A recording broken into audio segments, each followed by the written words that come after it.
El 31 de octubre tiene lugar una celebración.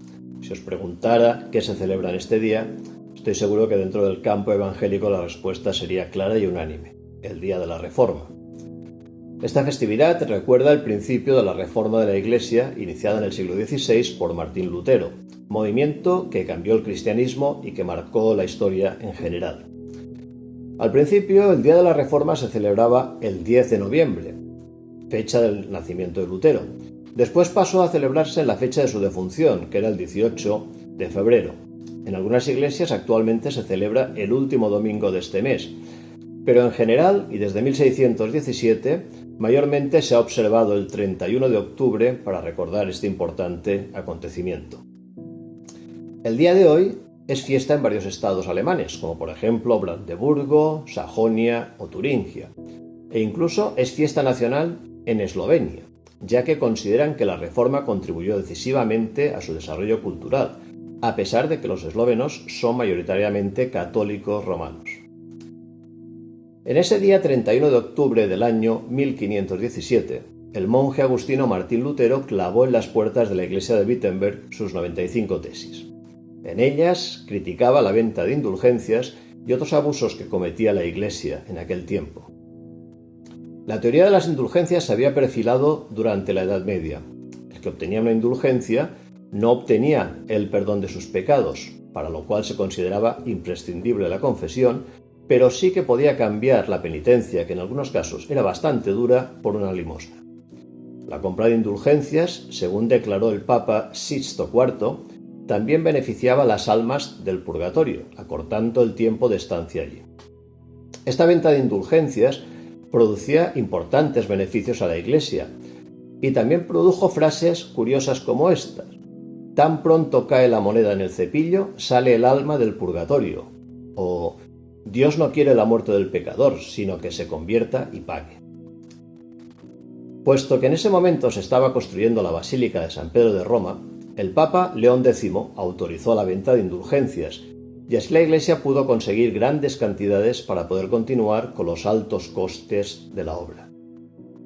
Ante esta injusticia, manifestó Lutero su protesta. Aunque no fue el único tema, las indulgencias, que demostraba la necesidad del cambio de la Iglesia. Había otros muchos, como por ejemplo, los papas y otras jerarquías eclesiásticas, supuestamente los líderes espirituales de la Iglesia, estaban más preocupados de la diplomacia y la política que por los asuntos espirituales. También era un hecho que vivían en residencias lujosas con un nivel de vida como el de auténticos príncipes. La compra de cargos en los rangos medios e inferiores de la Iglesia estaban en manos de la aristocracia, que solía acceder a ellos a cambio de fuertes cantidades de dinero. Es lo que se conoce como simonía. Los papas protegían a sus familiares y amigos, nepotismo, dándoles importantes cargos y posesiones materiales.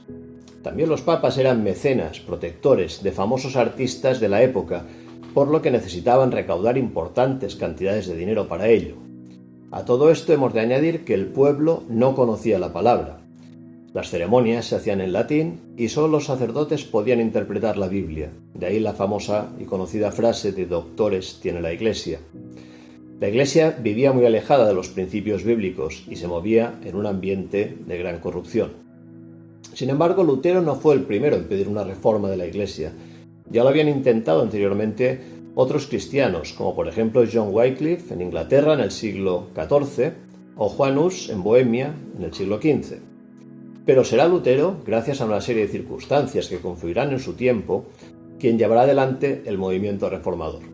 Circunstancias técnicas, como el reciente invento de la imprenta que permitió que sus ideas se extendieran rápidamente. Circunstancias políticas, que se combinaron y que hicieron que Lutero no fuera encarcelado y pudiera seguir en libertad. Y circunstancias sociales, como el nacionalismo alemán del momento. El Señor permitió que se dieran todos estos factores para que la reforma siguiera adelante y trajera luz, porque Él es quien mueve todos los hilos de la historia. Lutero y otros hermanos hicieron su parte, estar firmes en su puesto y ser utilizados por el Señor. Porque Lutero tuvo que enfrentarse al poder religioso y fue excomulgado por el Papa, quemando después él públicamente la bula de excomunión.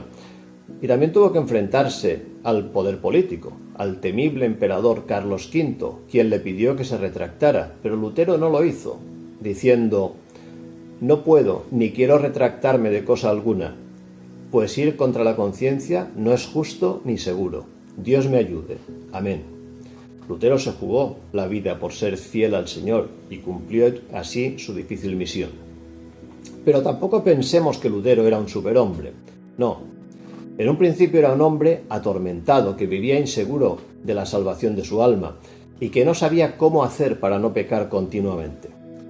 Para ello se hizo fraile y después profesor de teología, pero aún así seguía sin saber cómo obtener la salvación, hasta que descubrió, estudiando la Biblia, varios versículos de Romanos que decían: «Justificados pues por la fe, tenemos paz para con Dios por medio de nuestro Señor Jesucristo, y también el justo por la fe vivirá». De esta manera pudo tener paz y la seguridad de la salvación.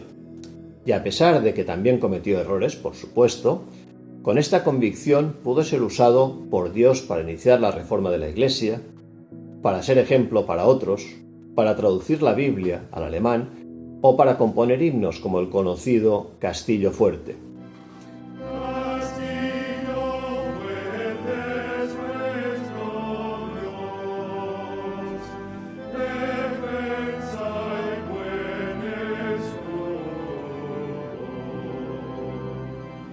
Recordemos que la reforma evangélica del siglo XVI fue basada sobre 5 grandes conceptos bíblicos.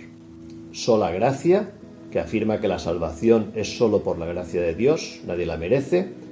Solo Cristo, que sostiene que la justificación se obtiene solo por los méritos de la muerte de Cristo en la cruz. Sola fe, que significa que solamente por medio de la fe en la persona y la obra de Jesús podemos ser aceptos delante de Dios. Sola Escritura, que concluye que la palabra de Dios es la única autoridad para que el pecador encuentre el camino de la salvación. Y solo Gloria a Dios, que declara que el creyente reconoce que solo Dios Padre, Hijo y Espíritu Santo merece toda la honra y la gloria por su obra salvadora. Demos gracias al Señor por la libertad que tenemos hoy, por su palabra que ha llegado hasta nosotros y por los hermanos que trabajaron en el pasado para que todo esto fuera posible. Feliz Día de la Reforma.